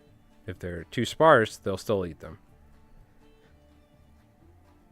I've had times where they're on the match stick-sized juvenile sandeels, and it's very, very frustrating if you don't have a fly that is that thin. You have to take a fly, cut a bunch of material off of it to where there's barely any left, and then fish it like that. And then I have actually started catching fish, and that really happened one day in June. At some point, juvenile sandeels, like at dawn, behind an inlet on the backside on a beach, like a little sandy bay beach. And they really wouldn't eat anything unless it was super, super thin and the exact size. So I was cutting the flies down with my pair of pliers. And they didn't look pretty, but they were the right size, and they were eating them. And that really taught me, when they're on sandeels, they get very, very keyed in. So in the water, this is going to slim down like that. And that's the thickness. It's crazy. It's almost a little too thick, almost. But, I mean, there's only, what, 20 hairs of bucktail, you know what I mean? Right there. So, it's really wild, but they're not your average bait.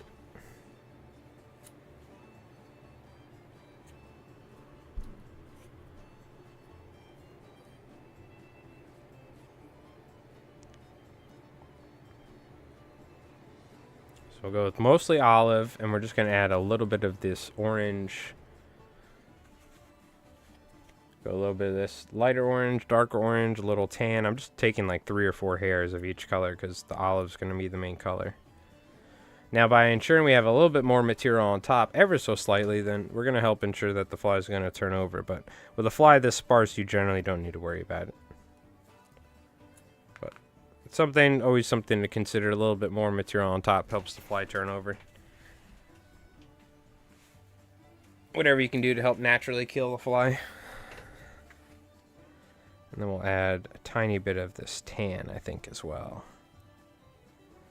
So we'll see. I don't know if I have any more of these hooks used that I use for the jiggies, but if I do, then we'll tie a jiggy after this real quick, because this fly isn't taking that long. I do want to watch some of that footage, but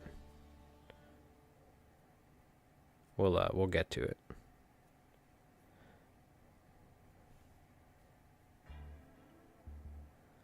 I need to add more olive here. Looks like we do. Trying to go dark. I've had success with mixed color fish hair sand eels when they keyed in on the sand eels. Yeah. Yeah, I think, there's many, you can use all sorts of different materials and stuff. I think the main thing is that it's sparse, right? And there are times that sand eels are lighter and there are times that they're darker. We found that they really like the darker color flies for some reason on these dark back sand eels. So I guess it makes sense. But they were throwing black flies, middle of the day. Bright water too, clear water. But then they started catching fish and I was throwing like a darker olive kind of rusty color, but the tan stuff wasn't working, stuff like that. It was all like these rust colors, and these darker olive or black was working. So it's interesting. For some reason, the bass really like the darker colored sand eel stuff. We don't know why, but so maybe a little peacock curl on top. Sounds good to me.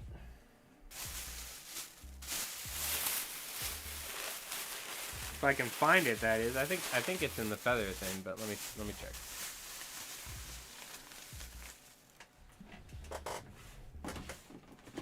Oh, dude, I forgot I got these special hooks too. Where did that? Oh, here we go.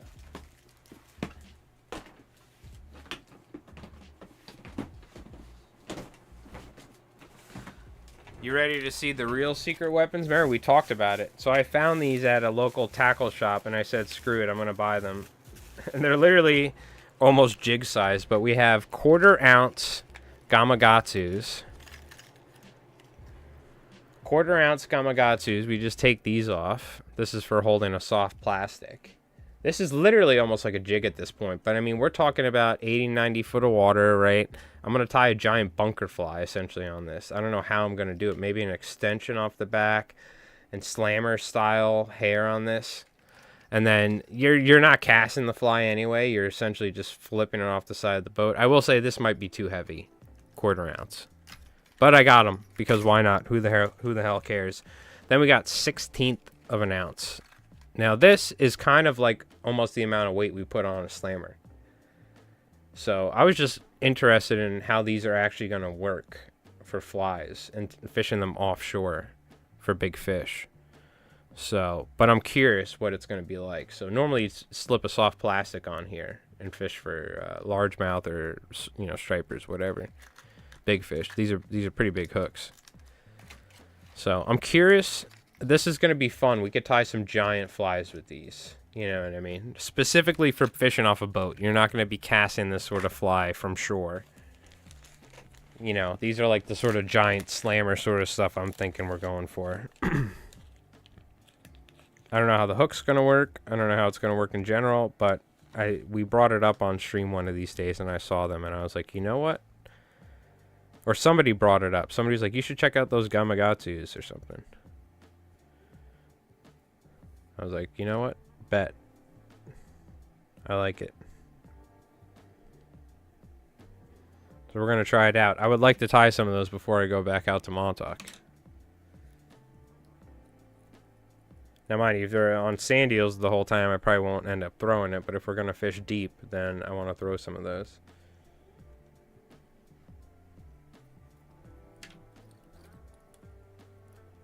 It's like white versus dark meat on poultry. Everybody loves dark meat. I'm more of a white meat guy myself, personally. Believe it or not, I know. When it comes to turkey and stuff, I love the white meat, man. Chicken is one thing, you know what I mean? Like eat wings and thighs and stuff. That's totally fine. But turkey meat, I like the white meat. I know.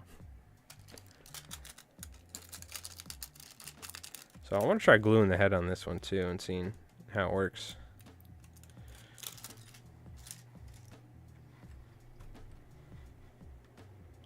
But luckily my dad loves all the dark meat, so he gets the dark meat and I get the lighter meat, me and my mom.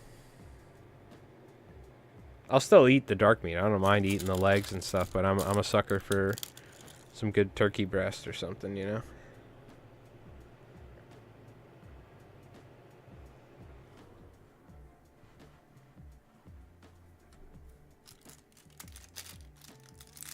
I'm a sucker for it.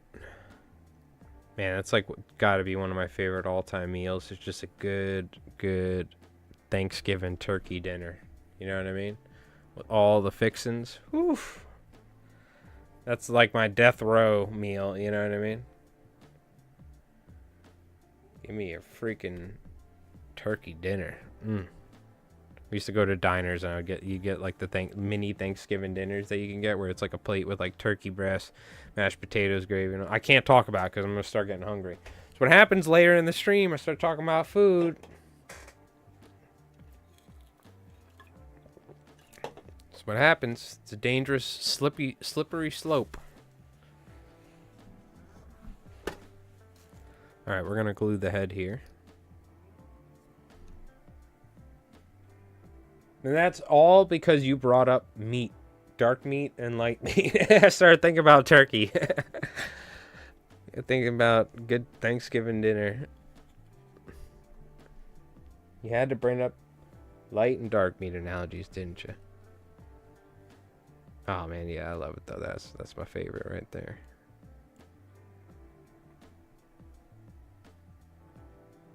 Go ahead. I'm just gonna glue the head on this one. I bet you the fly is gonna foul every once in a while. But especially when you're panic casting it and your line's tangling and stuff. Freaking reel line was tangling and this and that. Not every fly line tangles, but the fly line was tangling like as we were pulling up and this and that, and it's just like, God, it reminded me of Albie season. I actually started using my stripping basket. It helped, but the problem is when you're driving around for a while, the line gets dried out, and then you start getting tangles when it just sits on the deck of the boat, right? I'm just going to leave this like this. I am going to pull the hair back nice and tight, though, so that resin will help kind of affix it in place.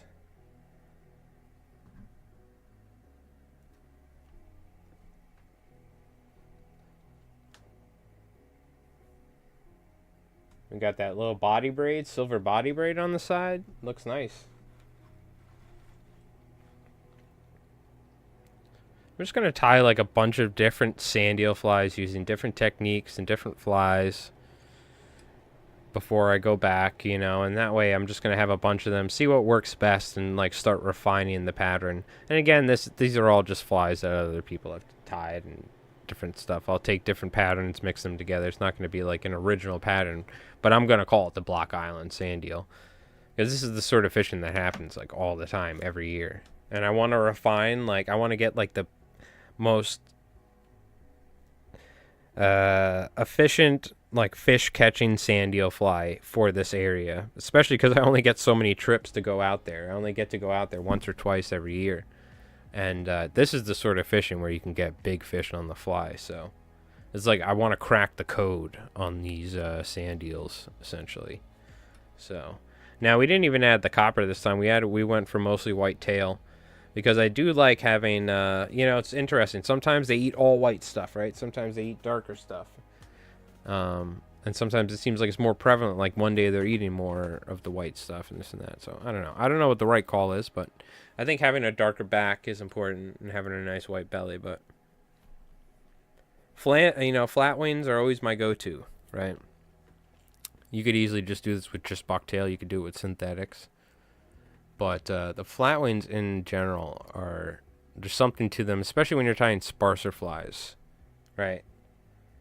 Like that thin hackle like that, and the way it moves in the water, there's just something to it. That's like really, really, really, really nice. Like, because I don't think you want to tie something like a kinky mother, right? Because just even to make the head, right, it's going to be too wide. A lot of times you focus on simple flies, deceivers, clousers, half and halves, jiggies, surf candies, simple flatwings. You're not tying any sort of like hollow flies or anything like that, right? Sandeels are very sparse bait in general, so you don't need to get too crazy with it. But let's see. Let me tie another one here. I was gonna look for this jiggy stuff, but I'm kind of interested in tying another one of these, but just with some squimpish hair, because Normally, all we use Squimpish hair is for hollow flies, and I'm trying to find more versatility for it. And you can totally do this stuff, but I usually just use it for hollow flies, and I save it because it works so well. But I am trying to tie some stuff other than hollow flies with it, because I pretty much find myself only tying hollow flies most of the time. So I'd like to expand my horizons with the Squimpish hair.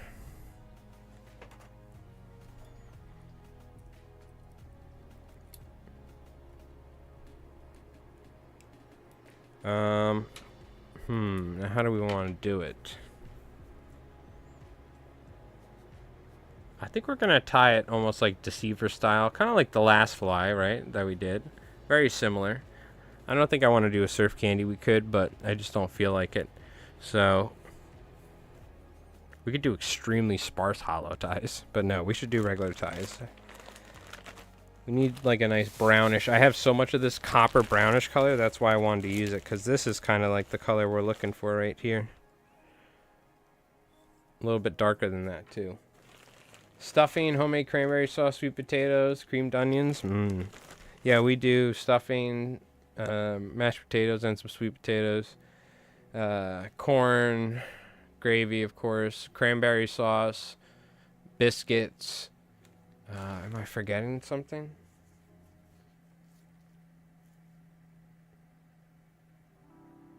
I don't think so. Maybe sometimes some asparagus or some Brussels sprouts, but yeah. Delicioso. Muy bien. Alright, we're gonna add this stuff. And we got white, we got that. Do we add hackle to the tail? I'm gonna go with all Squimpish hair for this. Let's see how it goes.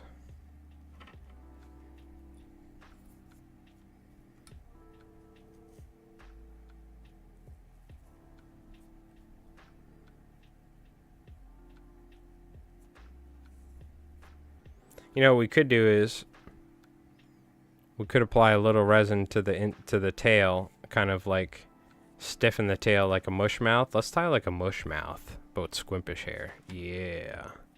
Now we're talking.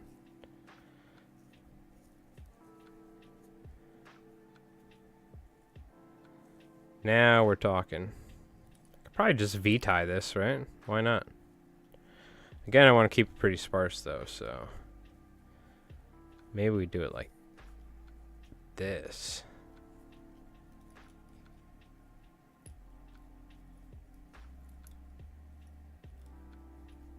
If you could not move on me, that'd be great. That's why you need thread base.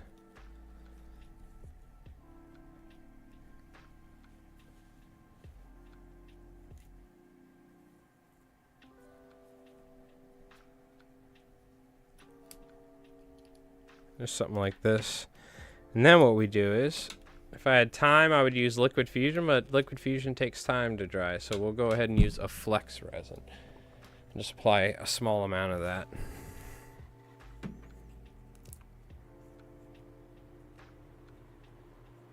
Let me go ahead and not get resin all over the place. We'll cover this up.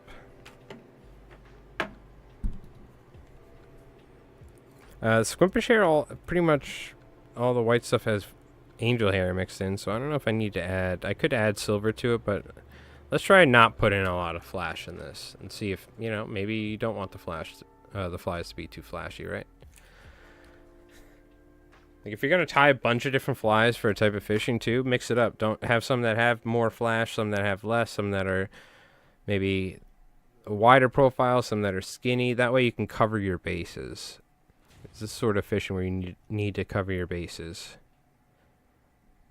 And this is, we're talking about one type of bait. We're not even talking about the fact that I'm going to have squid flies and bass, bunker flies and stuff like that with me as well, you know.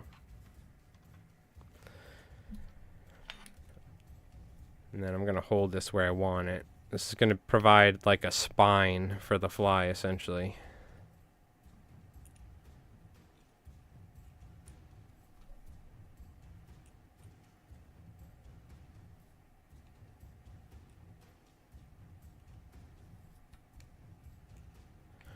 This is going to provide a stiff section to stop the fly from fouling, is what it's going to do.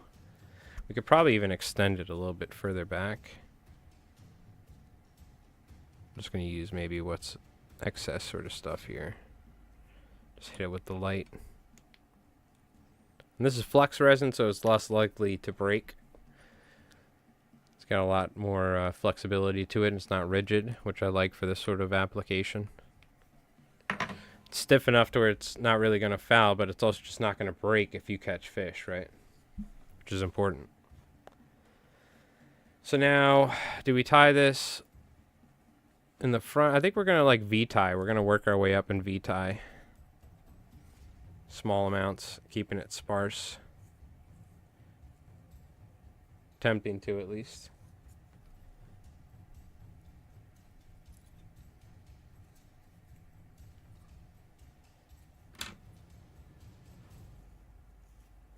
Go with some of this lighter color. Gonna have to cut this and break it down though, because it's way too long. Take some of that off. Gotta take this, cut it.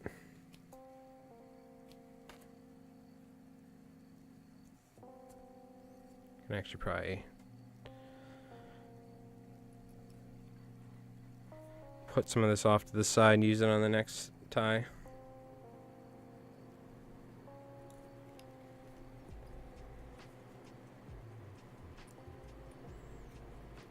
So now we're just going to V-tie like this, and that stiff spine right there, but we could still go ahead and kind of brush it out. Some of that squimpish hair is bent because this is like the leftover bit that was in this thing, but that's okay. Now again, I want to keep it really sparse, so I'm going to like tie small amounts of material each time.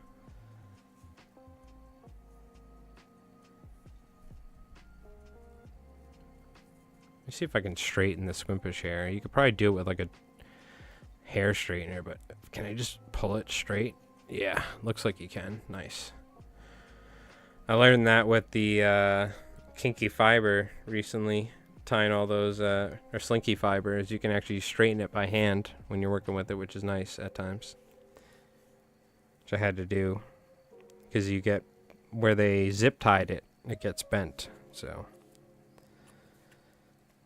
It's nice to be able to figure out how you can still use that material and not waste it.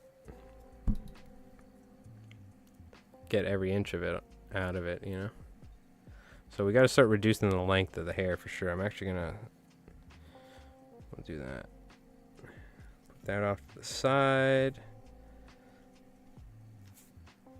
Just take a little bit more because I'd rather have more on top than the bottom.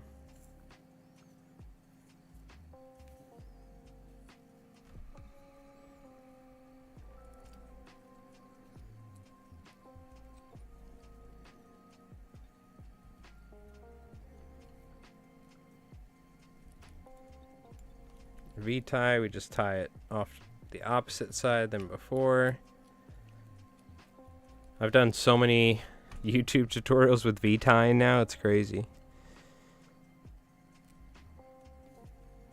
A lot of V-tying techniques going on.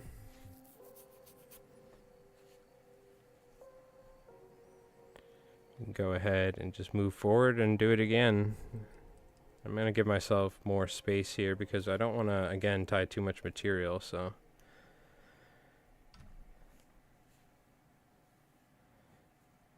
Now what I'll do is take a little bit of this orange stuff and take some of this darker brown color and mix it together.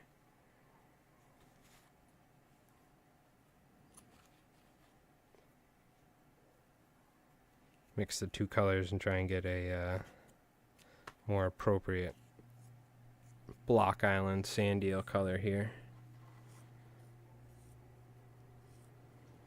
Yeah, now we're talking. Yeah, mixing that brown with that orange is nice. Gives us like a rust, essentially. Let me just go ahead, fold it back. And again, you know, I might be adding a little too much each tie here, but it'll be alright. It'll thin out. We'll brush it out. Still want it to have a little bit of body because squimpish is much softer than bucktail. It'll collapse in the water, so it might work to our advantage. We just got that little bit of angel here in the belly too, so that's nice, you know what I mean? We got that stiff tail, so hopefully this isn't going to foul is the idea. We'll just do one more tie here.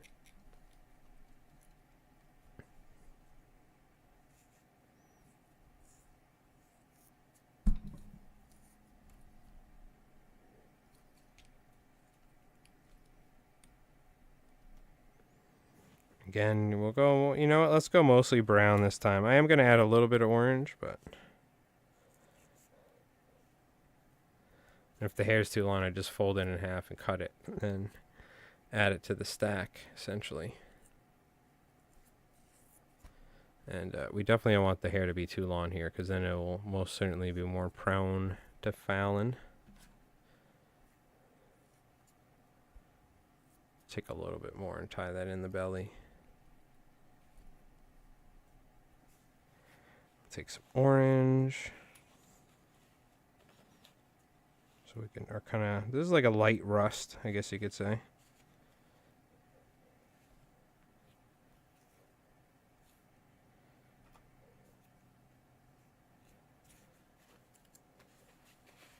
Just cut this and blend it. We're out of music, but that's okay. We're getting close to wrapping up the stream here soon anyway. I'll make some food and hang out for the night. Tomorrow I'm going to work on the next YouTube video. On Sunday, I'll try and get it out Sunday morning instead of later in the day. It seems like the video does better anyway. Shady Lady Squid Fly by Bob Popovics. Bob Popovics, one of my favorite. I like mumbled Bob Popovics, so Bob Popovics. One of my favorite squid flies, if not my all-time favorite squid fly, by one of my all-time favorite fly tires. So rest in peace, Bob Popovics. But, yeah, one of my favorite flies. Love it. I actually have an original. Unfortunately, it kind of got chewed up by moths over time, but I have it in, like, a display case of some other Popovix flies, but some, not even moths, like some other sort of tiny little insects or something got at the feathers, unfortunately, but got an ultra shrimp, silicone, surf candy, and then that Shady Lady.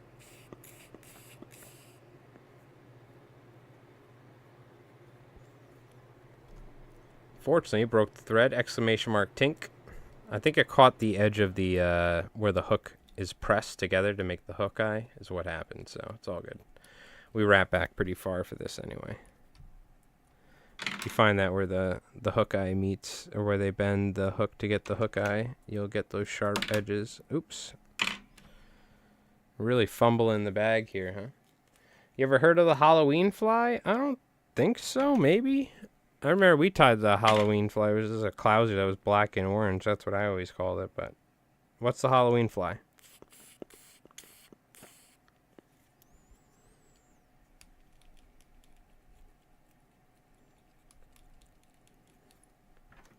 It's not the hook eye, it's my scissors, huh?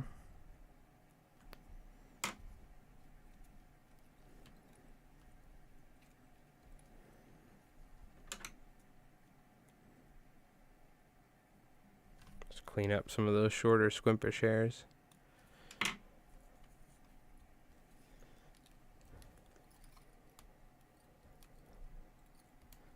Wonder how many times I've actually broken the thread throughout my life. It's got to be thousands.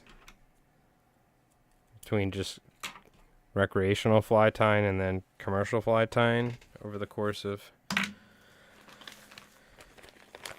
20-something years almost.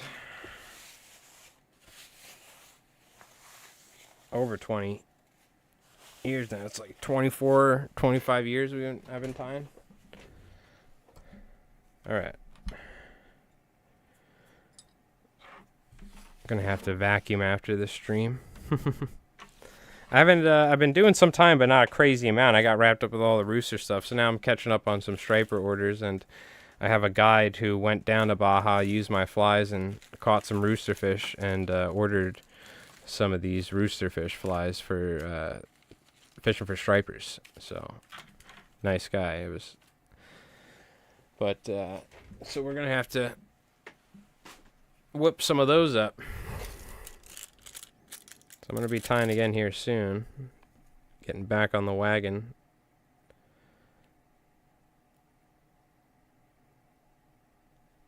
I'm just going to glue the head, not the whole thing.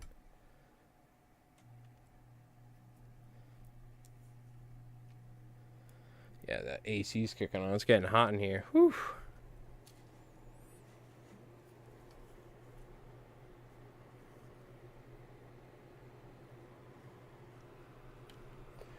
It's black and orange, sparsely tied with Farrar blend. My buddy swears by it. Oh, okay. I'm going to have to try that then. I'll have to try that. I don't know if we'll tie it tonight. Maybe next stream or something. Or I'll try one off stream, but we could try one on stream. I don't have orange Steve Farrar fiber, though. I do have black. So I'll see if I can pick up some orange. That's why I haven't been using any Farrar fiber for these Sandeel flies, because I just don't have this rust color. Or like an orange. But I'll see if I can find some. And then, what is it? How is it tied? Like physically tied, you know? V-ties or something, and then like a deceiver style where it's all Steve Farrar fiber, or kind of like this fly.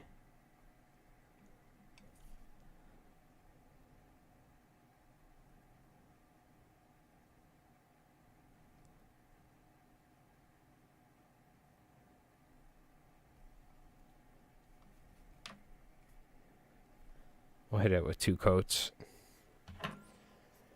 Post a pic of it on Discord. No V-ties. Okay. Yeah, post a pic. Next stream we'll tie it.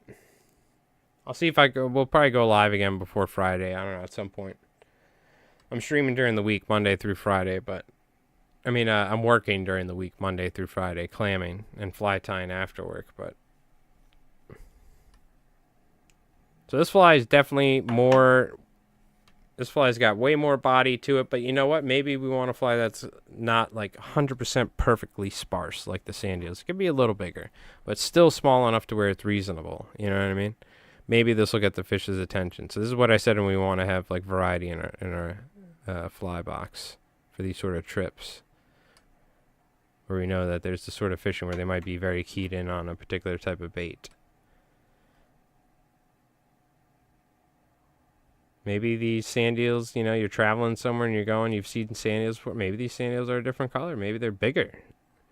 Just because it's a different region or something. And it's just a different size Sandeel than you normally see in the migratory routes of the bait. It's good having variety for sure.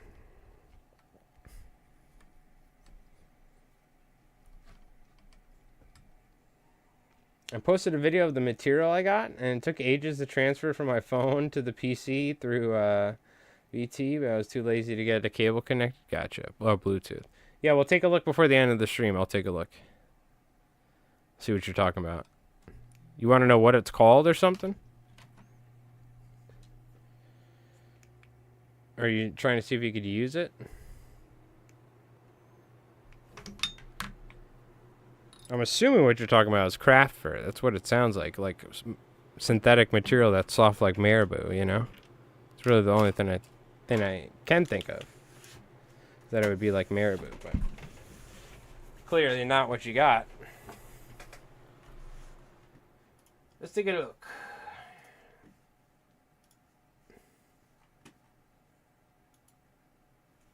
Oh, this looks like EP fiber.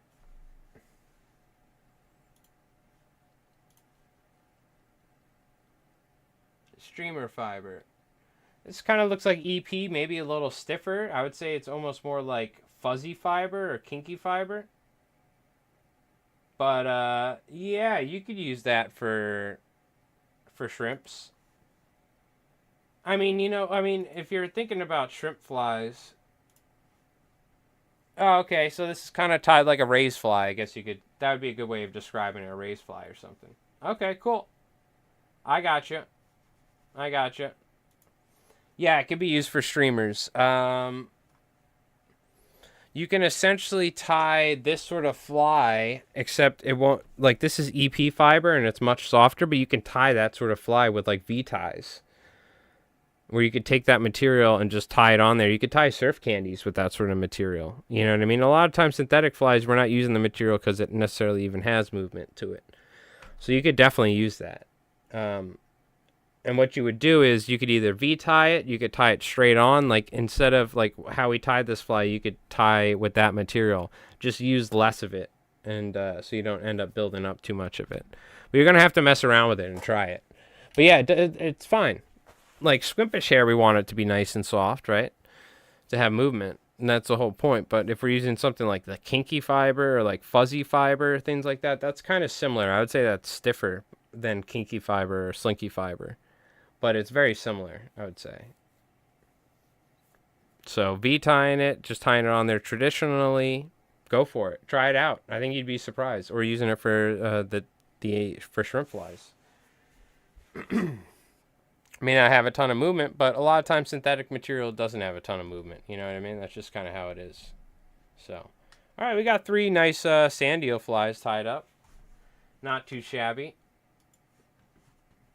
And real quick before I end the stream here, I want to take a look at. I took a couple of videos. I can only show you through Drive, so it's going to be pixelated. But I'll show you anyway. So let's see. Where is.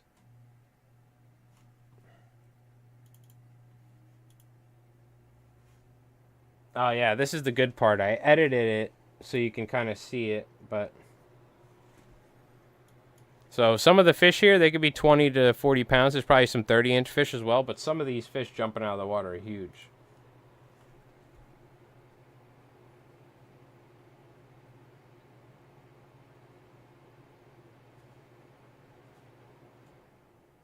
There's just a ton of sand eels.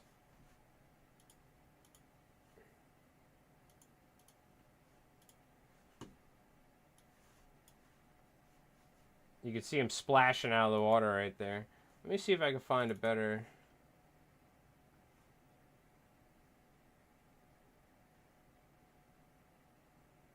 You roll up on them, they blow up as they're blowing up on the surface. Go, go, go. And you slowly kind of scooch up on them. They go down instantly. And that's just how it is.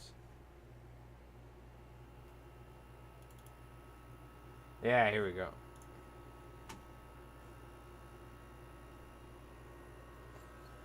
So, like, you'll be hanging out. And in the distance, you'll see fish blowing up like a quarter mile away. I'm pointing out the sand eels. Again, it's super pixelated because it's on my drive, but... This is the guy who took us out there, Mike. This is, he was fighting a big bluefish. He's like, damn it, I got a huge bluefish, damn it. There you go. Whoa, look at that. I got some pretty good footage. Those are pretty big fish, by the way. Like, some of them are pretty decent size.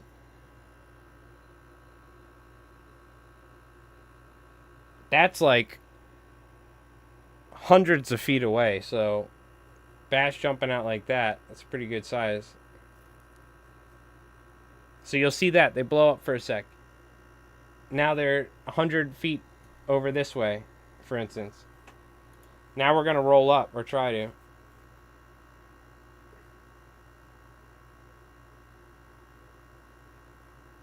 You can see them blowing up on the sand eels back here. I don't want to move my mouse because it darkens it, but...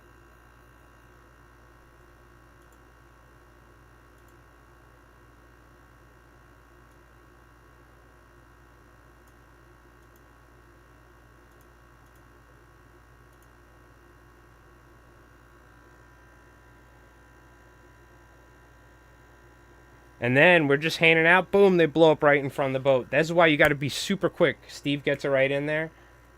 Right on the edge, but he got a line tangle. Like, oh, dude. But, look, they're going to start blowing up right in front of us. This is why you got to be super ready. Look at that. Look at that. Oh, and he hooked a fish, pulled it right out of its mouth. They're right there trying, get it in, get it in, get it in. I'm screaming, you know. And then they're gone. Yeah, those are windmills. They have windmills off Block Island. That's why I haven't posted this footage on like Instagram or something, because it's probably still going on. So I bet you like 30 people watching my stream, it's not gonna, or 20 people, it's not gonna blow up. But if I post this on Instagram with that in the background, like this photo right here, if somebody knows what's up, they probably know exactly where this is in Block, right off the side or something. Or F those windmills, yeah. But yeah, there we go. That's that. Sand eel flies. So hopefully you folks appreciated it, or not appreciate. Hopefully you enjoyed it, and I appreciate you folks for tuning in and watching and keeping me company while I tie some flies and try and figure out these Sandeel flies. But I hope everybody has an awesome weekend. I don't know if I'm going to be streaming this weekend. We'll see, possibly. But what I need to do is I'm going to edit the Shady Lady squid video for Sunday morning is the idea, or Sunday earlier in the afternoon. So that's what I'm going to be working on this weekend, and tying some flies for some tackle shops and stuff, and then getting ready to start working on some guide orders. But we got some new YouTube videos in the works. I got to record some more stuff as well. It's never ends. You always got to stay on top of it. But I'm trying to do a video a week, bare minimum. So is the Shady Lady sexy too? Oh, it's a sexy fly, right? I don't know about as sexy as the hollow fly, like a beast fly, but it's pretty damn sexy for a Popovich fly. I tell you what, they all are.